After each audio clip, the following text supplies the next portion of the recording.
ठीक है, crash course series के अंतर्गत हम लोग पढ़ेंगे आज चैप्टर 2 बायोलॉजिकल क्लासिफिकेशन। जिन्होंने पहला चैप्टर नहीं पढ़ा है वो वीडियो देख सकते हैं, पहले चैप्टर का वीडियो चैनल पर दिया हुआ है।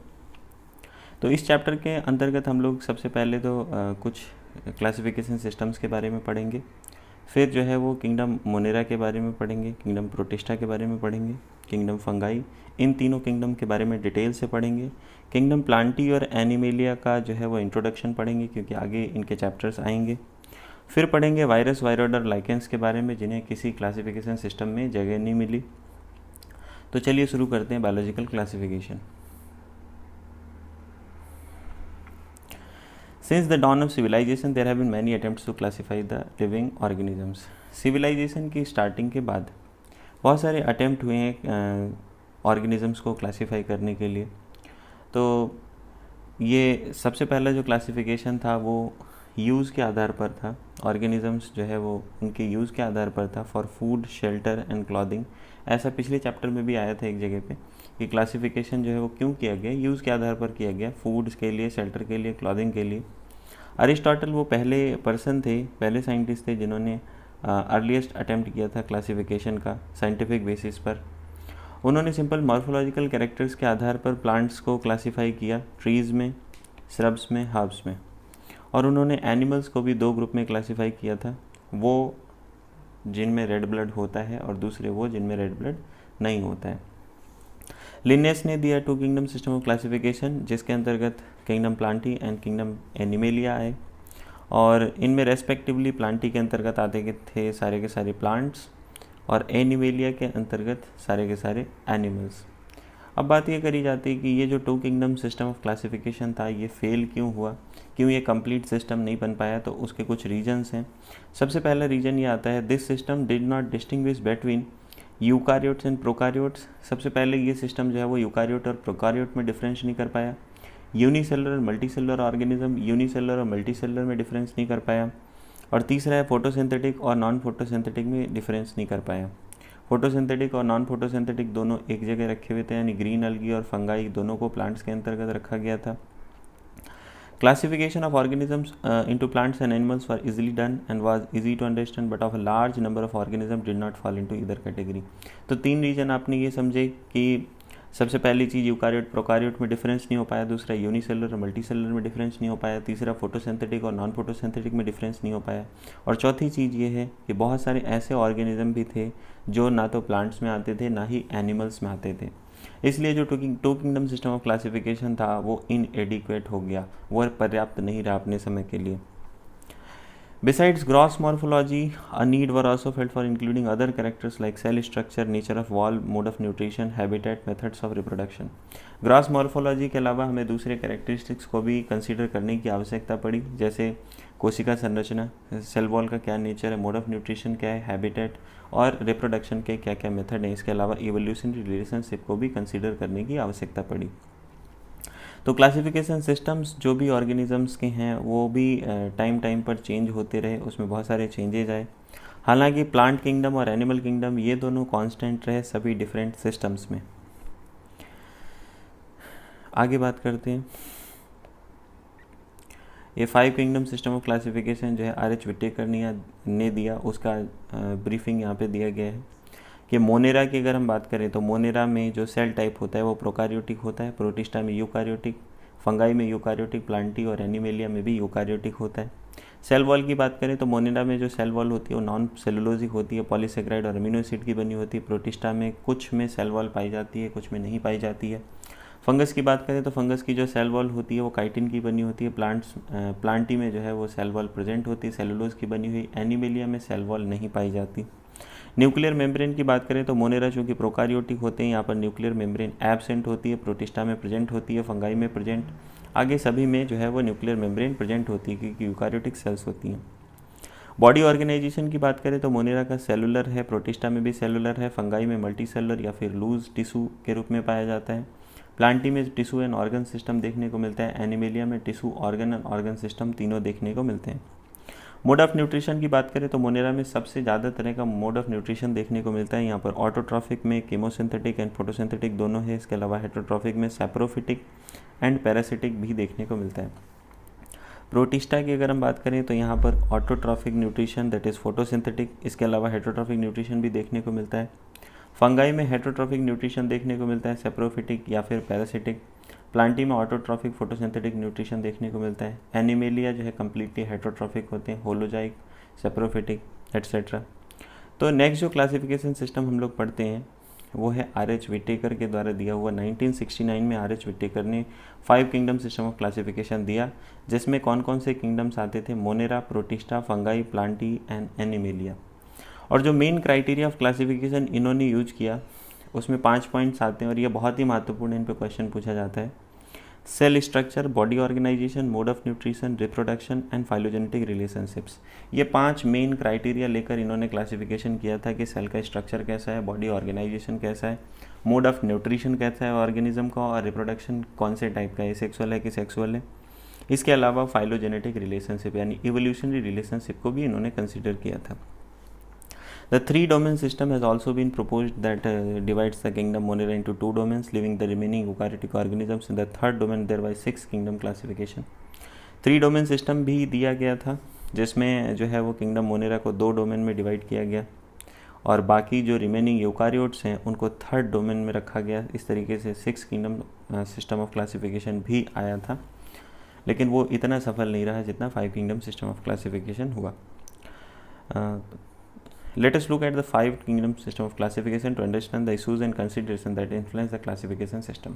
5 kingdom system classification को थोड़ा सा समझते हैं। अर्लियर क्लासिफिकेशन सिस्टम्स में bacteria, blue green algae, fungi, moss, ferns, gymnosperm और एंजियोस्पर्म्स को प्लांट किंगडम के अंदर रखा गया था। जो कैरेक्टर इन सभी को यूनिफाई करता था कि प्लांट किंगडम में रखने की वजह क्या थी, वो था सेल वॉल। इन सभी सेल्स में सेल वॉल पाई जाती थी। This place together groups which widely deferred in other characters. तो दूसरे कैरेक्टर्स में ये डिफरेंट थे, उसके बावजूद भी इनको सेल वॉल स्ट्रक्चर के आधार पर इनको एक साथ रखा गया। It brought together the prokaryotic bacteria and the blue green algae cyanobacteria with other groups that were eukaryotic. तो इस तरीके से 5 किंगडम सिस्टम ऑफ क्लासिफिकेशन से पहले prokaryotic bacteria, blue green algae, cyanobacteria, वो सभी यूकारियोटिक के साथ प्लांट किंगडम में रखे हुए थे। और यूनिसेलुलर ऑर्गेनिजम्स और मल्टीसेलुलर ऑर्गेनिजम्स भी एक साथ थे, जैसे क्लेमाइडोमोनास और स्पाइरोगेरा, ये भी अलगी के अंदर रखे गए थे। This classification did not differentiate between heterotrophic group fungi and autotrophic green plant. तो जो पहले का क्लासिफिकेशन था वहाँ पर हेटरोट्रॉफिक फंगाई और ऑटोट्रॉफिक ग्रीन प्लांट में कोई डिफरेंस नहीं था उनको, जबकि उनमें जो है वो सेल वॉल कंपोजिशन में डिफरेंस होता है।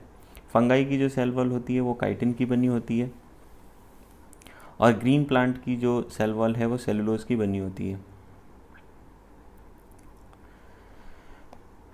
When such characters were considered, जब सारे कैरेक्टर्स को कंसीडर किया गया तो फंगाई को अलग सेपरेट किंगडम में रख दिया गया, किंगडम फंगाई। सभी प्रोकारियोटिक ऑर्गेनिजम्स को अलग किंगडम में रखा गया, किंगडम मोनेरा। और यूनिसेलुलर यूकारियोटिक ऑर्गेनिजम्स को किंगडम प्रोटिस्टा में रखा गया। तो इस वजह से क्या हुआ, किंगडम प्रोटिस्टा जैसे ही क्रिएट हुआ, kingdom protista brought together Chlamydomonas, chlorella earlier placed in algae in plants and both having cell walls, and Paramecium and Amoeba which earlier were placed in the animal kingdom which lack cell wall. तो kingdom protista का जैसे ही formation हुआ सारे के सारे unicellular eukaryotic organisms को एक साथ रखा गया।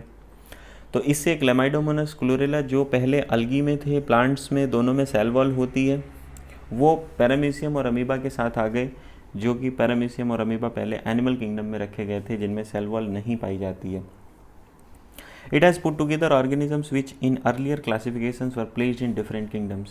तो इससे क्या हुआ कि पहले के क्लासिफिकेशन में जो ऑर्गेनिजम्स अलग अलग किंगडम में पाए जाते थे वो यहाँ एक साथ आ गए। और ऐसा क्यों हुआ, ऐसा इसलिए हुआ क्योंकि जो क्राइटेरिया फॉर क्लासिफिकेशन था वो चेंज हो गया, जो तरीका था वो बदल गया। और ऐसे चेंजेस जो है वो भविष्य में भी आते रहेंगे और इम्प्रूवमेंट जो है वो चलता रहेगा जैसे जैसे हम कैरेक्टर्स को अंडरस्टैंड करेंगे, एवोल्यूशन रिलेशनशिप्स को समझेंगे। Over time, an attempt has been made to evolve a classification system which reflects not only on the morphological, physiological, reproductive similarities but also phylogenetic, is based on evolutionary relationships. तो इस तरीके से एक attempt किया गया एक ऐसा classification आए, एक इवॉल्व्ड क्लासिफिकेशन सिस्टम आए जिसमें मॉर्फोलॉजिकल, फिजियोलॉजिकल, रिप्रोडक्टिव सिमिलैरिटीज़ कोई नहीं बल्कि फाइलोजेनेटिक यानी इवोल्यूशनरी रिलेशनशिप को भी कंसिडर किया जाए। तो ऐसा सिस्टम जो है आर.एच. विटेकर ने दिया। इस चैप्टर में हम लोग किंगडम मोनेरा, प्रोटिस्टा, फंगाई के बारे में डिटेल से पढ़ेंगे जो व्हिटेकर सिस्टम ऑफ क्लासिफिकेशन का दिया हुआ है। किंगडम प्लांटी और एनिमेलिया को अगले चैप्टर में हम लोग पढ़ेंगे, थोड़ा सा इंट्रोडक्शन इस चैप्टर में आएगा। सबसे पहले हम बात करते हैं किंगडम मोनेरा के बारे में। Bacteria are the sole members of the kingdom Monera. Kingdom Monera में केवल बैक्टीरिया पाए जाते हैं, प्रोकैरियोटिक ऑर्गेनिजम्स पाए जाते हैं। ये मोस्ट अबंडेंट माइक्रो ऑर्गेनिजम्स हैं। बैक्टीरिया लगभग सब जगह पाए जाते हैं। अगर एक मुट्ठी सॉयल देखा जाए तो वहाँ पर हंड्रेड्स ऑफ बैक्टीरिया पाए जाते हैं। ये एक्सट्रीम हैबिटेट्स में भी रह लेते हैं, जैसे hot springs, deserts, snow deep oceans, जहाँ पर दूसरी लाइफ फॉर्म सर्वाइव नहीं कर पाती। इसके अलावा ये दूसरे ऑर्गेनिजम्स में या दूसरे ऑर्गेनिजम्स पर भी रहते हैं पैरासाइट की फॉर्म में। बैक्टीरिया को 4 कैटेगरीज में बांटा गया है बेस्ड ऑन देयर शेप के आधार पर बैक्टीरिया को 4 कैटेगरी में बांटा गया है। सबसे पहले हम बात करें स्फेरिकल कॉकस, या डायग्राम आप देख सकते हैं। Spherical coccus, rod shaped bacillus, rod shaped bacteria है बैसिलस, या प्लूरल इसका बैसिलाई कहते हैं। Comma shaped bacteria vibrium, plural vibrio. Spirillum, spiral है और प्लूरल इसका कहलाता है स्पाइरिला। तो इस तरीके से बैक्टीरिया जो है वो 4 टाइप का होता है शेप के आधार पर, कॉकाई, बैसिलाई, स्पाइरिला एंड विब्रियो।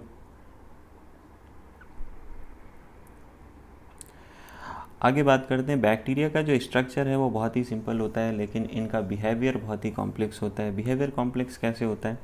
अगर हम दूसरे ऑर्गेनिज्म से इनका कंपैरिजन करें तो बैक्टीरिया में सबसे मोस्ट एक्सटेंसिव मेटाबॉलिक डाइवर्सिटी देखने को मिलती है। सबसे ज़्यादा तरह का मेटाबॉलिज्म देखने को मिलता है। कुछ बैक्टीरिया ऑटोट्रॉफिक होते हैं, यानी कि वो अपना फूड जो है वो सिंथेसाइज कर सकते हैं इनऑर्गेनिक सबस्ट्रेट से। ये फोटोसिंथेटिक ऑटोट्रॉफ हो सकते हैं, केमोसिंथेटिक ऑटोट्रॉफ्स हो सकते हैं। वास्ट मेजॉरिटी ऑफ बैक्टीरिया जो है वो हेटेरोट्रॉफ्स हैं। ये दूसरे ऑर्गेनिजम्स पर डिपेंड रहते हैं, डेड ऑर्गेनिक मैटर पर डिपेंड रहते हैं फूड के लिए।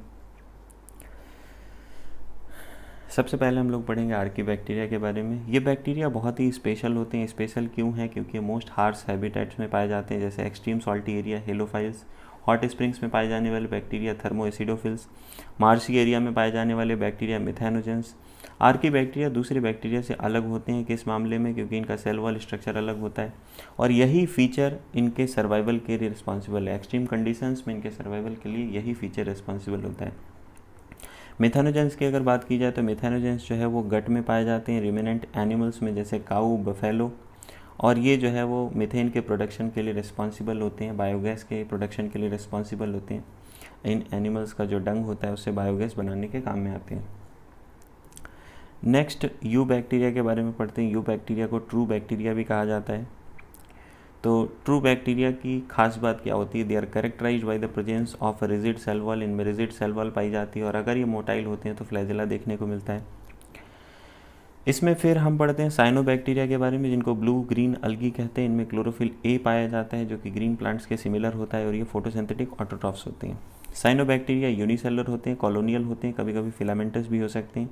फ्रेश वाटर, मैरीन या फिर टेरेस्ट्रियल अलगी भी होते हैं, मतलब फ्रेश वाटर में पाए जाते हैं, मैरीन वाटर में पाए जाते हैं और टेरेस्ट्रियल भी हो सकते हैं। इनकी जो कॉलोनीज़ हैं, the colonies are generally surrounded by gelatinous sheath. इनकी कॉलोनी पे जिलेटिन की बनी हुई सीथ पाई जाती है। They often form blooms in polluted water bodies. Polluted water bodies में ये ब्लूम्स फॉर्म करते हैं, ग्रीन कलर की पूरी लेयर बन जाती है, अलगल ब्लूम कहते हैं उसको। Some of these organisms can fix atmospheric nitrogen. इनमें से कुछ जो है वो एटमॉस्फेरिक नाइट्रोजन को भी फिक्स कर सकते हैं अपनी स्पेशलाइज्ड सेल्स में, जिनको हेट्रोसिस्ट कहा जाता है। ये हेट्रोसिस्ट यहाँ पे दिखाया गया डायग्राम में।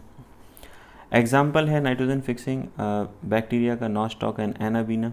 इसके अलावा केमोसिंथेटिक ऑटोट्रॉफिक बैक्टीरिया भी पाए जाते हैं। डिफरेंट इनऑर्गेनिक सब्सटेंसेस को ऑक्सीडाइज करते हैं, जैसे कि नाइट्रेट, नाइट्राइट, अमोनिया, और इनसे जो एनर्जी रिलीज़ होती है उससे ये एटीपी प्रोड्यूस करते हैं। ये न्यूट्रिएंट रिसाइकलिंग में बहुत ही इंपॉर्टेंट रोल प्ले करते हैं, जैसे कि nitrogen, phosphorus, iron and sulphur की जो रिसाइकलिंग है। इसके अलावा हम लोग पढ़ते हैं हेटेरोट्रॉफिक बैक्टीरिया के बारे में। ये मोस्ट एबंडेंट पाए जाते हैं, नेचर में सबसे ज़्यादा मात्रा में पाए जाते हैं और अधिकतर जो है वो डिकम्पोजर्स होते हैं। Many of them have a significant impact on human affairs. Human पे इनका जो है वो एक महत्वपूर्ण इम्पैक्ट है। क्या क्या हेल्प करते हैं ये? They are helpful in making curd from milk. दूध से दही बनाने में काम आते हैं, दूध से दही बनाने के काम में आते हैं। एंटीबायोटिक्स के प्रोडक्शन में काम आते हैं और लेगुमिनस प्लांट्स में नाइट्रोजन फिक्सिंग के भी काम में आते हैं। तो यहाँ पे बैक्टीरिया का स्ट्रक्चर दिखाया गया। बाहर से सेल वॉल होती है, उसके बाद सेल मेम्ब्रेन होती है और उसके बाद अंदर की तरफ इनका एक सिंगल सर्कुलर डीएनए पाया जाता है। ये डायग्राम है एक डिवाइडिंग बैक्टीरिया का। तो लेगुमिनस रूट्स के साथ जो है वो नाइट्रोजन फिक्स करते हैं। कुछ पैथोजेंस भी होते हैं जो डैमेज कॉज करते हैं ह्यूमंस को, क्रॉप्स को, फार्म एनिमल्स को, पेट्स को। Cholera, typhoid, tetanus and citrus canker ये वेल नोन डिजीजेज हैं जो बैक्टीरिया के द्वारा कॉज करी जाती हैं। तो यहाँ से एक क्वेश्चन आता है कि which of the following diseases are caused by bacteria. आपको नंबर काउंट करके लिखना होता है। तो ऐसे केस में आपको पता होना चाहिए कौन कौन सी डिजीज़ बैक्टीरिया से कॉज होती हैं। बैक्टीरिया मेनली फिजन से जो है वो रिप्रोड्यूस करता है। कभी कभी अनफेवरेबल कंडीशंस में ये स्पोर्स भी प्रोड्यूस करते हैं और इनमें जो है वो some sort of sexual reproduction भी देखने को मिलता है। सेक्सुअल रिप्रोडक्शन इनका जो होता है वो primitive type of DNA transfer से होता है। इसको ट्रांसफॉर्मेशन ऑफ बैक्टीरिया भी कहते हैं। आप लोग ग्रिफिथ्स एक्सपेरिमेंट के बारे में पढ़ते हैं तो वहाँ पर इसका डिटेल मिलता है कि एक बैक्टीरिया से दूसरे बैक्टीरिया में एक डीएनए ट्रांसफॉर्म हो जाता है और उससे जो है वो जो दूसरा बैक्टीरिया है उसमें कुछ चेंजेज आ जाते हैं। इस तरीके के सेक्सुअल रिप्रोडक्शन में देखने को मिलता है। फिर माइकोप्लाज्मा की बात करते हैं। माइकोप्लाज्मा वो ऑर्गेनिज्म है जिनमें सेल वॉल कम्प्लीटली नहीं पाई जाती है और ये स्मॉलेस्ट लिविंग सेल्स हैं। ऑक्सीजन के बिना भी सर्वाइव कर सकते हैं। बहुत सारे माइकोप्लाज्मा जो है वो एनिमल्स और प्लांट्स के लिए पैथोजेनिक होते हैं। नेक्स्ट हम लोग पढ़ते हैं किंगडम प्रोटिस्टा के बारे में। सभी सिंगल सेल्ड यूकारियोटिक ऑर्गेनिजम्स को प्रोटिस्टा के अंतर्गत रखा गया है, लेकिन इस किंगडम की जो बाउंड्रीज़ हैं वो वेल डिफाइंड नहीं है। किसी साइंटिस्ट के लिए वो एक फोटोसिंथेटिक प्रोटिस्टा होगा तो दूसरे बायोलॉजिस्ट के लिए वो प्लांट हो सकता है।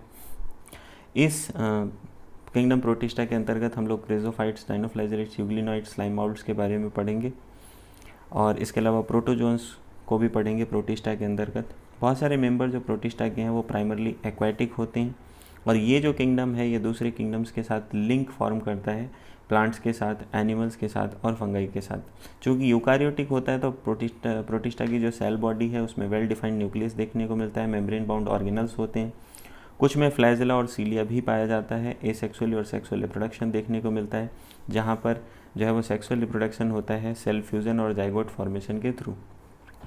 सबसे पहले हम लोग बात करेंगे क्राइजोफाइट्स के बारे में। क्राइजोफाइट्स के अंतर्गत आते हैं diatoms and golden algae, desmids. ये फ्रेश वाटर में पाए जाते हैं as well as marine environment में भी पाए जाते हैं। माइक्रोस्कोपिक होते हैं और वाटर करंट पर पैसिवली फ्लोट करते हैं, इसलिए इनको प्लैंक्टन्स भी कहा जाता है। अधिकतर इनमें से जो है वो फोटोसिंथेटिक होते हैं। डायटम की जो सेल वॉल है वो 2 ओवरलैपिंग शेल्स बनाती है जो एक दूसरे पर फिट होते हैं एक सोप बॉक्स की तरह।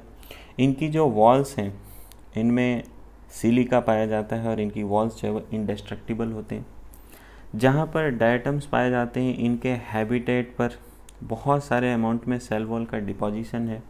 यह एकुमुलेशन जो है वो बिलियंस ऑफ ईयर्स में हुआ है, एक दिन का नहीं है और इसलिए वहाँ की मिट्टी को डायटमेसियस अर्थ बोला जाता है।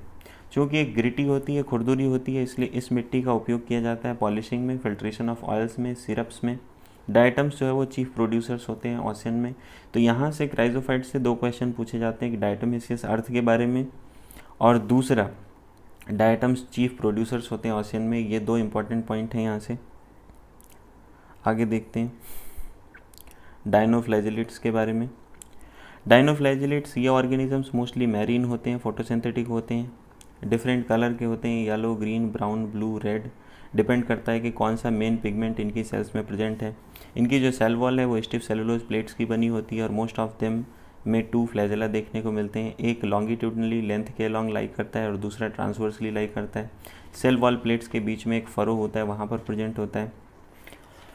अक्सर ऐसा होता है कि रेड डाइनोफ्लैजेलेट, एग्जाम्पल दिया गया गोनिया उलेक्स, इसमें बहुत तेज़ी के साथ डिवीज़न होता है और ये जिस हैबिटेट में पाए जाते हैं यानी सी में पाए जाते हैं तो वो रेड कलर का अपीयर होने लगता है, तो उसे रेड टाइड्स कहते हैं।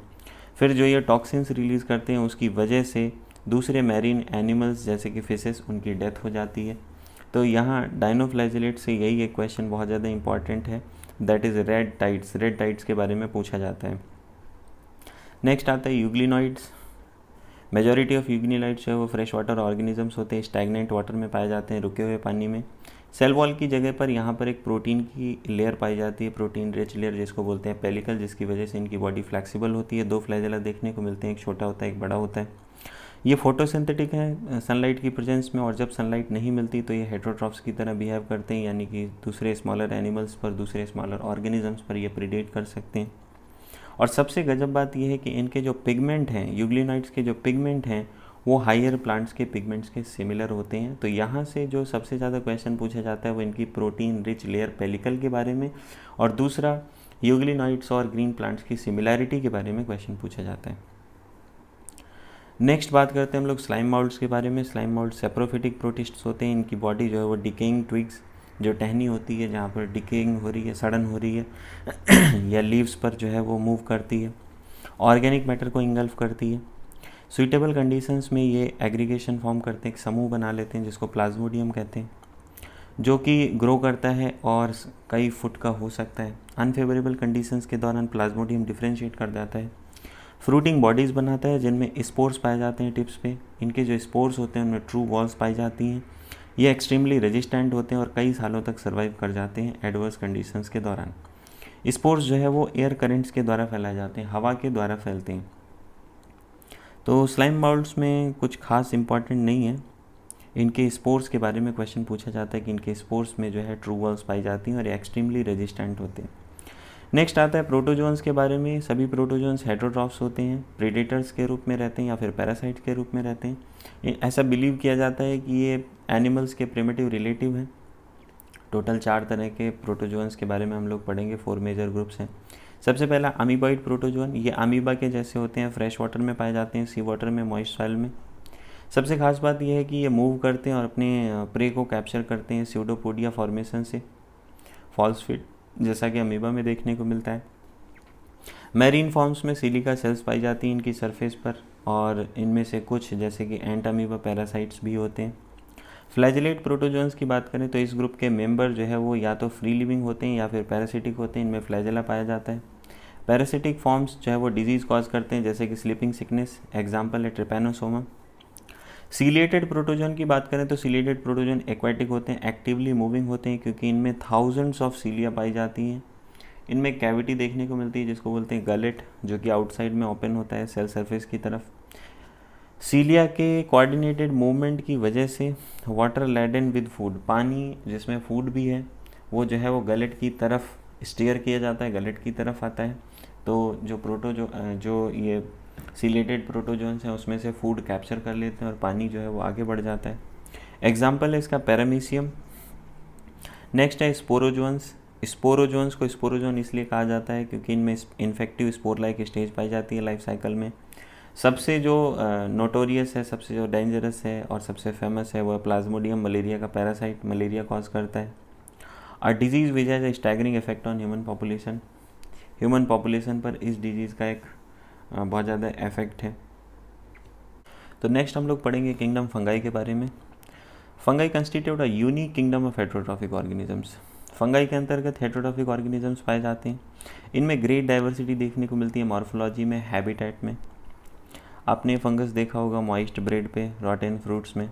कॉमन मशरूम जो हम लोग खाते हैं ये भी, और इसके अलावा टोड स्टूल्स जो सड़क के किनारे जो फंगस निकल आता है वो भी फंगाई है। White spot seen on mustard leaves are due to parasitic fungus. White spot जो मस्टर्ड लीव्स पर देखने को मिलते हैं पैरासिटिक फंगस की वजह से होते हैं। कुछ यूनिसेलुलर फंगस जैसे कि ईस्ट जो है वो ब्रेड एंड बियर बनाने के उपयोग में आते हैं। कुछ फंगाई डिजीज़ कॉज करते हैं प्लांट्स एंड एनिमल्स में, जैसे वीट रस्ट कॉजिंग प्यूसिनिया, ये जो है एक इम्पॉर्टेंट एग्जाम्पल है। कुछ जो है वो सोर्स हैं एंटीबायोटिक्स का, जैसे पेनिसिलिन। फंगाई कॉस्मोपॉलिटन होते हैं, ये सब जगह पाए जाते हैं, एयर, वाटर, सॉयल, एनिमल्स पर और प्लांट्स पर। ये किन कंडीशंस में ग्रो करना प्रेफर करते हैं? वार्म एंड ह्यूमिड कंडीशंस में ग्रो करना प्रेफर करते हैं। तो हम फूड रेफ्रिजरेटर में क्यों रखते हैं? तो इसीलिए रखते हैं ताकि फ़ूड को जो है वो बैक्टीरियल और फंगल इन्फेक्शन ना होने पाए, क्योंकि रेफ्रिजरेटर में इसके अपोजिट कंडीशंस होती हैं। रेफ्रिजरेटर जो है वो वार्म की जगह पे कोल्ड होता है और ह्यूमिड की जगह पे ड्राई होता है। आगे बात करते हैं ईस्ट का एक्सेप्शन। ईस्ट को छोड़ दिया जाए, ईस्ट यूनिसेलुलर है। जनरली फंगाई जो है वो फिलामेंटस होते हैं। इनकी बॉडीज़ जो है वो लॉन्ग, स्लेंडर, लंबे, दुबले पतले थ्रेड लाइक स्ट्रक्चर्स की बनी होती है जिनको बोलते हैं हाइफी। हाइफी का जो नेटवर्क है वो माइसीलियम कहलाता है। कुछ हाइफी जो है वो कंटिन्यूस ट्यूब्स होते हैं जिनमें मल्टी न्यूक्लिएटेड साइटोप्लाज्म भरा होता है। इनको बोला जाता है सिनोसिटिक हाइफी। सिनोसिटिक का मतलब होता है मल्टी न्यूक्लिएट। दूसरी जो कंडीशन है वहाँ पर सेप्टा प्रेजेंट होता है, क्रॉस वॉल्स प्रेजेंट होती हैं हाइफी में, और इनकी जो सेल वॉल है, फंगस की जो सेल वॉल है वो काइटिन और पॉलीसेक्राइड की बनी होती है। दूसरे जो हाइफी हैं जिनमें सेप्टा या क्रॉस वॉल्स प्रेजेंट होती हैं, इनको सेप्टेट हाइफी कहते हैं। Most of the fungi heterotrophic हैं और सॉल्युबल ऑर्गेनिक मैटर को एब्जर्व करते हैं डेड सबस्ट्रेट से, इसलिए इनको सेप्रोफाइट्स कहा जाता है। इसके अलावा ये प्लांट्स और एनिमल्स पर पैरासिटिक फॉर्म में भी पाए जाते हैं, एज ए पैरासाइट्स भी पाए जाते हैं। इसके अलावा सिम्बायोंट्स के रूप में भी पाए जाते हैं इन एसोसिएशन विद अलगी के साथ एसोसिएशन में पाए जाते हैं, जैसे कि लाइकेंस। इसके अलावा हायर प्लांट्स की जो है वो रूट्स के साथ एसोसिएशन में पाए जाते हैं, जैसे कि माइकोराइजा। फंगाई का जो रिप्रोडक्शन है वो वेजिटेटिव तरीके से भी होता है। वेजिटेटिव मीन्स से होता है फ्रेगमेंटेशन से, फिजन से और बडिंग से। एसेक्सुअल रिप्रोडक्शन स्पोर्स से देखने को मिलता है। और स्पोर्स कौन कौन से स्पोर हैं? Conidia, sporangiospore, एंजियोस्पोर। सेक्सुअल रिप्रोडक्शन जो है वो ओइस्पोर्स, एस्कोस्पोर्स एंड बेसिडियोस्पोर्स से देखने को मिलता है। ये जो डिफरेंट टाइप के स्पोर्स हैं ये डिस्टिंक्टिव स्ट्रक्चर्स में बनते हैं जिनको फ्रूटिंग बॉडीज़ कहते हैं। सेक्सुअल साइकिल में इसमें जो है वो 3 स्टेप देखने को मिलते हैं। पहला, फ्यूजन ऑफ प्रोटोप्लाज्म। प्रोटोप्लाज्म का फ्यूजन होता है 2 मोटाइल या नॉन मोटाइल गैमेट्स के बीच में, जिसको बोला जाता है प्लाज्मोगैमी। प्लाज्मोगैमी के बाद होता है fusion of 2 nuclei, nucleus fuse करता है और टर्म दिया जाता है कैरियोगैमी। कैरियोगैमी के बाद जो डिप्लॉइड स्ट्रक्चर फॉर्म होता है उसको कहते हैं जाइगोट। जाइगोट में मियोसिस देखने को मिलती है जिससे हैप्लॉइड स्पोर्स का फॉर्मेशन होता है। तो ये 3 स्टेप होते हैं। कंपैटिबल टाइप्स के जो है वो हाइफी या मोटाइल या नॉन मोटाइल गैमेट्स फ्यूज हो जाते हैं तो प्लाज्मोगैमी। दूसरा, इसके बाद न्यूक्लियस फ्यूज होते हैं तो कैरियोगैमी। और चूँकि हैप्लॉइड कंडीशन थी, डिप्लॉइड जाइगोट बन गया। डिप्लॉइड जाइगोट से वापस हैप्लॉइड स्पोर बनाने के लिए मियोसिस होती है। When a fungus reproduces sexually, जब कोई भी फंगस सेक्सुअली रिप्रोड्यूस करता है तो 2 haploid hyphae compatible mating type के एक साथ आ जाते हैं और फ्यूज़ कर जाते हैं। कुछ फंगाई में जो है ये जब 2 हैप्लॉइड सेल्स का फ्यूज़न होता है तो वहाँ पर तुरंत डिप्लॉइड सेल्स का फॉर्मेशन हो जाता है। कुछ फंगस में जैसे कि एस्कोमाइसिटीज़ और बेसियोमाइसिटीज़ में एक इंटरवेनिंग डाइकैरियोट स्टेज देखने को मिलती है, एक बीच की डाइकैरियोटिक स्टेज देखने को मिलती है जहाँ पर एक सेल में 2 न्यूक्लियाई पाए जाते हैं। इस कंडीशन को डाइकैरियोन कहते हैं। डाइकैरियोन स्टेज स्पेसिफिक एस्कोमाइसिटीज़ और बेसिडियोमाइसिटीज़ में ही देखने को मिलती है और इस फेज़ को डाइकैरियो फेज़ भी कहते हैं, डाइकैरियो फेज़ ऑफ फंगस। बाद में ये जो पेरेंटल न्यूक्लियाई हैं ये फ्यूज़ कर जाते हैं और सेल्स डिप्लॉइड हो जाती हैं। फंगाई जो है फ्रूटिंग बॉडी बनाते हैं और जिनमें जो है रिडक्शन डिवीजन होता है यानी मियोसिस होती है जिससे हैप्लॉइड स्पोर्स का फॉर्मेशन होता है। अब फंगस का जो क्लासिफिकेशन है वो किस आधार पर किया गया? Morphology of mycelium, mode of spore formation, fruiting bodies, ये जो है वो forms the basis of division of kingdom into various classes. कि माइसीलियम की मॉर्फोलॉजी कैसी है, स्पोर फॉर्मेशन कैसे होता है, फ्रूटिंग बॉडीज़ कैसी हैं, इस आधार पर किंगडम फंगाई को वेरियस क्लासेस में क्लासीफाई किया गया है। सबसे पहले हम बात करते हैं फाइकोमाइसिटीज़ के बारे में। फाइकोमाइसिटीज़ के जो मेंबर हैं ये एक्वेटिक हैबिटेट्स में पाए जाते हैं, डिकेइंग वुड पर मिल सकते हैं, मॉइस्ट डैम्प प्लेसेस में देखने को मिलते हैं। कुछ ऑब्लिगेट पैरासाइट्स भी होते हैं प्लांट्स पर। ऑब्लिगेट का मतलब होता है कंपलसरी, फैकल्टेटिव का मतलब होता है कंपलसरी नहीं है, वो पैरासाइट हो भी सकते हैं नहीं भी हो सकते हैं। फाइकोमाइसिटीज़ की हम बात करें, इनका जो माइसीलियम होता है वो एसेप्टेट होता है, सिनोसिटिक यानी कि मल्टी न्यूक्लिएटेड होता है, यहाँ पर सेप्टा प्रेजेंट नहीं होता है। एसेक्सुअल रिप्रोडक्शन जो है वो ज़ूस्पोर्स से देखने को मिलता है। ज़ूस्पोर्स मोटाइल होते हैं, एप्लानोस्पोर्स से भी देखने को मिल सकता है, ये नॉन मोटाइल होते हैं। और स्पोर्स जो है वो इंडोजिनसली प्रोड्यूस होते हैं, स्पोरेंजियम में इनर लेयर्स से प्रोड्यूस होते हैं। जाइगोस्पोर बनता है by fusion of 2 gametes, 2 gametes के फ्यूजन से जाइगोस्पोर का फॉर्मेशन होता है। जो गैमीट हैं वो मॉर्फोलॉजी में सिमिलर हो सकते हैं, एक्सटर्नल अपीयरेंस में सिमिलर हो सकते हैं, यानी आइसोगैमस, डिसिमिलर भी हो सकते हैं, एनाइसोगैमस या फिर ऊगैमस। इसके कुछ कॉमन एग्जाम्पल हैं फाइकोमाइसिटीज़ के, म्यूकर, राइजोपस जो कि ब्रेड माउल्ड है, एल्ब्यूबो पैरासिटिक फंगाई ऑन मस्टर्ड, इसके बारे में भी पीछे पढ़ा था। नेक्स्ट एस्कोमाइसिटीज़, कॉमनली इनको सैक फंगाई कहा जाता है। एस्कोमाइसिटीज़ मोस्टली जो है वो मल्टी सेलुलर होते हैं, फॉर एग्जांपल पेनिसिलियम, और रेयरली यूनिसेलुलर होते हैं जैसे कि ईस्ट सैक्रोमाइसिस सर्विसेई। ये सेप्रोफिटिक हो सकते हैं, डिकम्पोजर्स होते हैं, पैरासिटिक या फिर कॉप्रोफिलस होते हैं, यानी कि दूसरे के डंग पर ग्रो कर रहे होते हैं, डंग पर ग्रो कर रहे होते हैं, फेसेस पे। माइसीलियम इनका जो माइसीलियम होता है वो ब्रांच्ड और सेप्टेट होता है। एसेक्सुअल स्पोर कोनिडिया जो कि एक्सोजिनसली प्रोड्यूस होते हैं स्पेशल माइसीलियम पर, जिसको कोनेडियोफोर्स कहते हैं। कोनिडिया जर्मिनेट करके माइसीलियम बनाते हैं और सेक्सुअल स्पोर्स को एस्कोस्पोर्स कहा जाता है, जो कि इंडोजिनसली प्रोड्यूस होते हैं, इनर लेयर से प्रोड्यूस होते हैं सैक लाइक एस्काई में। एस्काई जो है वो अरेंज होके फ्रूटिंग बॉडीज़ बनाते हैं। फ्रूटिंग बॉडीज़ को एस्कोकार्प्स कहते हैं। इसके कुछ एग्जांपल हैं जैसे गैस्परगिलस, क्लेविसेप्स एंड न्यूरोस्पोरा। न्यूरोस्पोरा जो है वो एक्सटेंसिवली बायोकेमिकल और जेनेटिक वर्क में यूज़ किया जाता है। इसके कुछ और मेंबर्स हैं जैसे कि मोरेल्स एंड ट्रफल्स, ये एडिबल हैं, खाने योग्य हैं और इनको डेलिकेशियस कंसीडर किया जाता है, जो है वो बड़ा डिलीशियस कंसीडर किया जाता है। नेक्स्ट हम बात करते हैं बेसिडियोमाइसिटीज़ के बारे में। कॉमन जो बेसिडियोमाइसिटीज़ जिनके बारे में जाना जाता है वो है मशरूम्स, ब्रैकेट फंगाई या फिर पफ बॉल्स। सॉइल में ग्रो करते हैं, लॉग्स पर ग्रो करते हैं, लकड़ी का जो टुकड़ा होता है उस पर ग्रो कर जाते हैं। ट्री स्टम्प्स, ट्री को काटने के बाद जो स्ट्रक्चर बचता है उस पर ग्रो कर जाते हैं। इसके अलावा ये प्लांट बॉडीज़ में पाए जाते हैं, पैरासिटिक फॉर्म में, रस्ट एंड स्मट की फॉर्म में। माइसीलियम जो है इनका ब्रांच्ड और सेप्टेट होता है। एसेक्सुअल स्पोर्स नहीं पाए जाते, ये बहुत ही खास बात है बेसिडियोमाइसिटीज़ के, एसेक्सुअल स्पोर नहीं पाए जाते। लेकिन वेजिटेटिव रिप्रोडक्शन फ्रेगमेंटेशन से देखने को मिलता है। सेक्स ऑर्गन्स एब्सेंट होते हैं, लेकिन plasmogamy fusion of two vegetative या सोमेटिक सेल्स की वजह से होता है। जो डिफरेंट स्टेन से डिफरेंट जीनोटाइप की जो सोमेटिक सेल्स हैं वो आपस में फ्यूज़ कर जाते हैं। जो रिजल्टेंट स्ट्रक्चर है वो डाइकैरियोटिक स्टेज होती है और डाइकैरियोटिक स्टेज से अल्टीमेटली जो है वो बेसिडियम बनता है। इसके बाद कैरियोगैमी और मियोसिस होती है बेसिडियम में, तो 4 बेसिडियो स्पोर्स का फॉर्मेशन होता है। ये जो बेसिडियो स्पोर्स हैं ये एक्सोजिनसली मतलब एक्सटर्नल लेयर से बनते हैं बेसिडियम में, और बेसिडिया जो है वो फ्रूटिंग बॉडीज़ में अरेंज्ड होते हैं। फ्रूटिंग बॉडीज़ कहलाती हैं बेसिडियोकार्प्स। कुछ कॉमन मेंबर्स हैं जैसे कि Agaricus mushroom, Ustilago smut and Puccinia rust fungus. Next आता है ड्यूट्रोमाइसिटीज़ के बारे में। ड्यूट्रोमाइसिटीज़ को कॉमनली इम्परफेक्ट फंगाई कहा जाता है क्योंकि इनमें सिर्फ और सिर्फ एसेक्सुअल और वेजिटेटिव फेज ही पाई जाती हैं। सेक्सुअल फॉर्म्स इस फंगाई में नहीं पाई जाती, लेकिन जब भी सेक्सुअल फॉर्म्स इसमें देखने को मिलती हैं तो वो दूसरी क्लासेस को मूव कर दी जाती हैं जहाँ पर वो बिलोंग करती हैं। It is also possible that the asexual and vegetative stage have been given one name and placed under Deuteromycetes and the sexual stage another are placed under another class. तो इस तरीके से जो एसेक्सुअल और vegetative stage है वही यहाँ पे प्रेजेंट होती हैं। सेक्सुअल स्टेज जब भी कोई मिल जाती है तो उसको दूसरी क्लास में मूव कर दिया जाता है। Later when linkages were established, the fungi were correctly identified and moved out of the Deuteromycetes. तो ऐसा हुआ है स्टार्टिंग में कि कुछ फंगाई ऐसे थे जिनके एसेक्सुअल और वेजिटेटिव स्टेज ही खोजी गई थी तो उनको ड्यूट्रोमाइसिटीज़ में रख दिया गया। बाद में जब उनकी सेक्सुअल स्टेज मिल गई तो फिर उनको दूसरे क्लासेस में भेज दिया गया।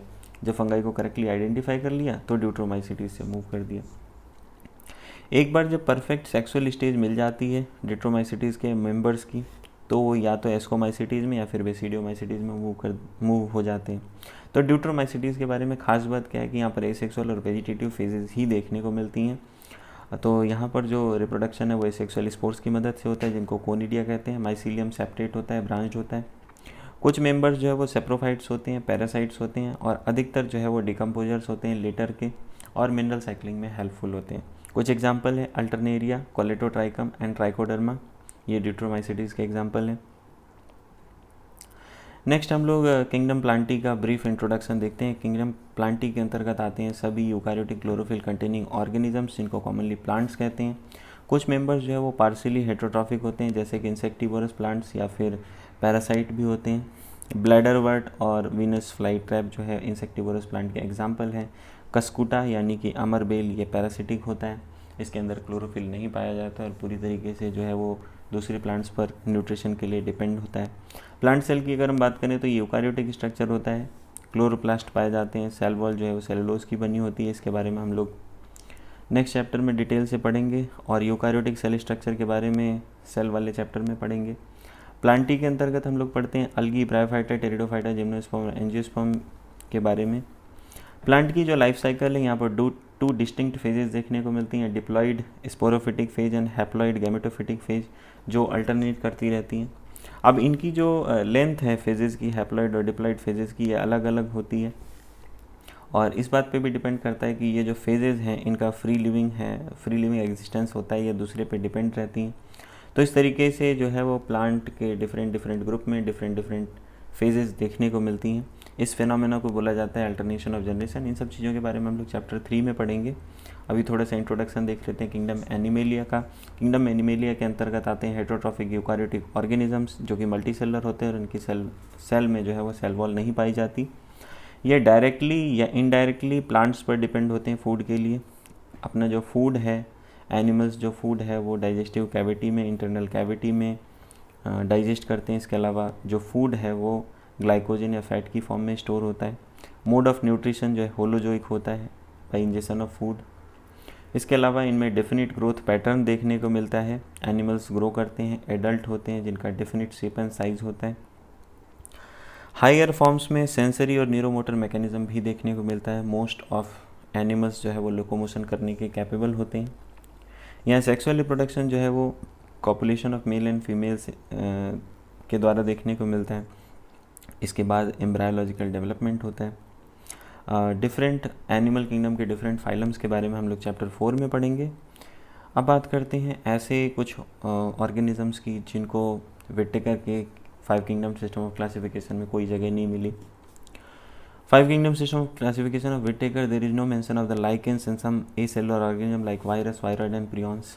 विटेकर ने जो 5 किंगडम सिस्टम ऑफ क्लासिफिकेशन दिया उसमें लाइकेंस का, कुछ एसेलुलर ऑर्गेनिजम्स जैसे कि वायरस, वायरॉइड्स और प्रियॉन्स का कोई मेंशन नहीं है वहाँ पर, तो उनको हम लोग यहाँ पे पढ़ते हैं।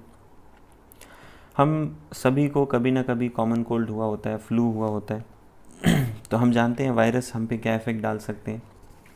Even if we do not associate it with our condition, viruses did not find a place in classification since they are not considered truly living. Viruses को जो है वो क्लासिफिकेशन में कोई जगह नहीं मिलती क्योंकि वो ट्रूली लिविंग नहीं होते हैं।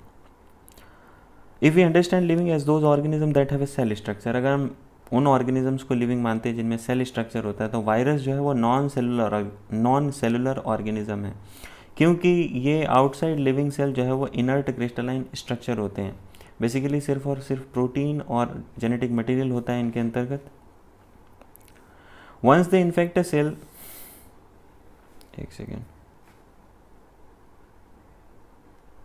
एक बार ये किसी भी सेल को इन्फेक्ट कर देते हैं तो उसकी मशीनरी को टेक ओवर कर लेते हैं और सेल की मशीनरी को टेक ओवर कर लेते हैं और ख़ुद को रेप्लिकेट करते रहते हैं। इस तरीके से हॉस्ट को कई बार किल कर देते हैं या फिर हॉस्ट भी रहता है और ये भी अपना जो है डिवीज़न करते रहते हैं। जैसे हम एड्स के वायरस की बात करें तो वहाँ पर रेप्लिकेशन कंटिन्यू रहता है और जो हॉस्ट सेल है वो भी लिविंग रहती है।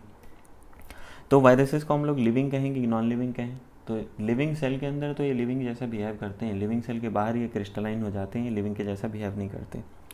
जो नेम वायरस है जिसका मतलब होता है वेनम या पॉइजनस फ्लूइड, ये नाम जो है डिमिट्री इवानोवास्की के द्वारा दिया गया था। Dimitri Ivanovsky recognized certain microbes as a causal organism for the mosaic disease of tobacco. Dimitri Ivanovsky ने कुछ ऑर्गेनिजम्स को डिस्क्राइब किया जो कि mosaic disease of tobacco cause करते थे। इन्होंने ये पाया कि ये बैक्टीरिया से छोटे हैं क्योंकि बैक्टीरिया प्रूफ फिल्टर्स से पास हो जाते हैं। M.W. बीजरनिक ने जो है वो demonstrated that the extract of infected plants of tobacco could cause infection in the healthy plants and called the fluid as Contagium vivum fluidium, infectious living fluid. तो M.W. बीजरनिक ने ये बताया, ये डेमॉन्स्ट्रेट करके दिखाया कि अगर हम इन्फेक्टेड प्लांट का रस निकाल लें, उसका जो एक्सट्रैक्ट निकाल लें, उससे हेल्दी प्लांट में इन्फेक्शन कॉज हो सकता है और इस फ्लूइड को कंटेजियम वाइवम फ्लूइडियम कहा, यानी कि infectious living fluid. W.M. Stanley ने 1935 में ये शो किया, ये दर्शाया कि वायरसेस को क्रिस्टलाइज किया जा सकता है और जो क्रिस्टल्स हैं वो अधिकतर प्रोटीन के बने हुए हैं। इनके बारे में ये भी बताया कि हॉस्ट सेल के बाहर, स्पेसिफिक हॉस्ट सेल के बाहर इनर्ट होते हैं वायरसेस जो है वो ऑब्लिगेट पैरासाइट्स होते हैं, यानी कि ये तो या तो पैरासाइट हैं या तो फिर ये इनर्ट होते हैं। इन एडिशन टू प्रोटीन्स के अलावा वायरसेस में और क्या देखने को मिलता है? जेनेटिक मटेरियल होता है। ये जेनेटिक मटेरियल आरएनए या डीएनए होता है। कोई भी ऐसा वायरस नहीं पाया जाता जिसमें आरएनए और डीएनए दोनों मिलते हों। वायरस जो है बेसिकली क्या होता है? एक न्यूक्लियोप्रोटीन होता है। जो जेनेटिक मटेरियल है वो इन्फेक्शियस होता है। इन जनरल हम एक बात कर रहे हैं कि वो वायरसेस जो प्लांट्स को इन्फेक्ट करते हैं उनमें सिंगल स्टैंडर्ड आरएनए देखने को मिलता है। ये लाइन आप मार्क कर लें, ये बहुत ज़्यादा इंपॉर्टेंट है आपके लिए। अब दूसरी बात बताने जा रहा हूँ कि वो वायरसेस जो एनिमल्स को इन्फेक्ट करते हैं वहाँ पर सिंगल या डबल स्टैंडर्ड आरएनए या डबल स्टैंडर्ड डीएनए देखने को मिल सकता है। बैक्टीरियल वायरसेस या फिर जिनको बैक्टीरियोफेज कहा जाता है, ऐसे वायरस जो बैक्टीरिया को इन्फेक्ट करते हैं, इनमें जनरली डबल स्टैंडर्ड डीएनए देखने को मिलता है। प्रोटीन कोड की अगर हम बात करें तो ये जिसको कैप्सिड कहते हैं, छोटे सब यूनिट से मिलकर बना होता है जिसको बोलते हैं कैप्सोमियर्स। ये न्यूक्लिक एसिड को प्रोटेक्ट करने का काम करता है। कैप्सोमियर्स जो है वो हेलिकल या पॉलीहेड्रल ज्योमेट्रिक फॉर्म्स में अरेंज्ड होते हैं। वायरसेस बहुत सारी डिजीजेस कॉज करते हैं, इनको आप मेमोराइज कर लें क्योंकि क्वेश्चन पूछा जाता है which of the following are viral diseases, और या नंबर ऑफ वायरल डिजीजेस आपको फाइंड करना होता है। तो वायरसेस बहुत सारे डिजीजेस कॉज करते हैं जैसे कि mumps, smallpox, herpes, influenza. AIDS जो ह्यूमंस में पाया जाता है ये भी एक वायरस के द्वारा कॉज होता है, एचआईवी वायरस के द्वारा। प्लांट्स में वायरल इन्फेक्शन के क्या क्या सिम्टम्स हो सकते हैं, जैसे कि मोज़ैक फॉर्मेशन, लीफ पे जो है वो डिफरेंट टाइप के स्पॉट्स पड़ जाते हैं। लीफ रोलिंग हो सकती है, कर्लिंग हो सकती है। इसके अलावा येलोइंग, वीन क्लियरिंग यानी कि जो वेन्स हैं वो क्लियर हो जाती हैं। ड्वार्फिंग, प्लांट की ग्रोथ नहीं हो पाती, एंड स्टंटेड ग्रोथ। नेक्स्ट हम लोग पढ़ते हैं वायरॉइड्स के बारे में। 1971 में टीओ डाइनर ने एक नए इन्फेक्शियस एजेंट की डिस्कवरी करी जो कि वायरस से छोटा था और potato spindle tuber disease cause करता था। इसके बारे में जब इन्होंने स्टडी किया तो पाया कि ये सिर्फ और सिर्फ आरएनए है, फ्री आरएनए है, इसमें प्रोटीन कोड नहीं पाया जाता जो कि वायरस में पाया जाता है। इसीलिए इनको नाम दे दिया गया वायरॉइड। जो वायरॉइड का आरएनए था वो भी लो मॉलिक्यूलर वेट का था। नेक्स्ट प्रियॉन्स के बारे में पढ़ते हैं। In modern medicine, certain infectious neurological diseases were found to be transmitted by an agent considered of abnormally folded protein. अब मॉडर्न मेडिसिन में कुछ ऐसी इन्फेक्शियस न्यूरोलॉजिकल डिजीजेज पाई गई जो कि एक ऐसे एजेंट से ट्रांसमिट होती थी जो एबनॉर्मली फोल्डेड प्रोटीन है, और ये जो एजेंट है वो वायरसेस के सिमिलर है साइज़ में। इस एजेंट्स को प्रियॉन्स कहा गया। मोस्ट नोटेबल डिजीज़ जो प्रियॉन्स से कॉज होती हैं वो है बोविन स्पॉन्जीफॉर्म इंसेफेलोपैथी। कॉमनली इसको मैड काउ डिजीज़ कहा जाता है कैटल्स में, और ये जो है वो इसका ही एक एनालॉगस वेरिएंट है सीआर जैकब डिजीज़, सीजेडी। ये ह्यूमंस में कॉज होता है जैकब डिजीज़, और एनिमल्स में कॉज करता है बोविन स्पॉन्जीफॉर्म इंसेफेलोपैथी। कॉमनली इसको मैड काउ डिजीज़ कहते हैं। ये दोनों ही इंपॉर्टेंट है आपके लिए। नेक्स्ट हम लोग लाइकेंस के बारे में बात करते हैं। तो लाइकेंस जो है वो सिम्बायोटिक एसोसिएशन होते हैं, मतलब म्यूचुअली यूजफुल एसोसिएशन है अलगी और फंगाई के बारे में। अलगल कंपोनेंट यहाँ पर फाइकोबायंट कहलाता है, और फंगल कंपोनेंट जो है वो माइकोबायंट कहलाता है। तो जो फंगल एक्चुअली ये फाइकोबायंट यानी कि अलगल कंपोनेंट ऑटोट्रॉफिक है, और जो फंगल कंपोनेंट है वो हेटरोट्रॉफिक है, दोनों एक साथ पाए जाते हैं। अब ये कैसे काम करता है? अलगी जो है वो फंगाई के लिए फूड प्रिपेयर करता है, फंगाई जो है वो शेल्टर प्रोवाइड करता है, इसके अलावा मिनरल न्यूट्रिएंट्स को एब्जॉर्व करके मिनरल न्यूट्रिएंट्स और वाटर एब्जॉर्व करता है अलगी के लिए। तो इस तरीके का जो क्लोज एसोसिएशन नेचर में देखने को मिलता है कि अगर हम बाहर कहीं लाइकेन देखें नेचर में तो हमें ऐसा अपीयर होगा कि ये एक ही ऑर्गेनिज्म है। ये बता पाना बहुत मुश्किल होता है कि यहाँ पर 2 डिफरेंट ऑर्गेनिज्म एक साथ रह रहे होते हैं। लाइकेंस के बारे में एक सबसे खास बात है, और ये बहुत पूछा जाता है, लाइकेंस जो है वो वेरी गुड पॉल्यूशन इंडिकेटर्स होते हैं। ये पॉल्यूटेड एरिया में ग्रो नहीं करते हैं।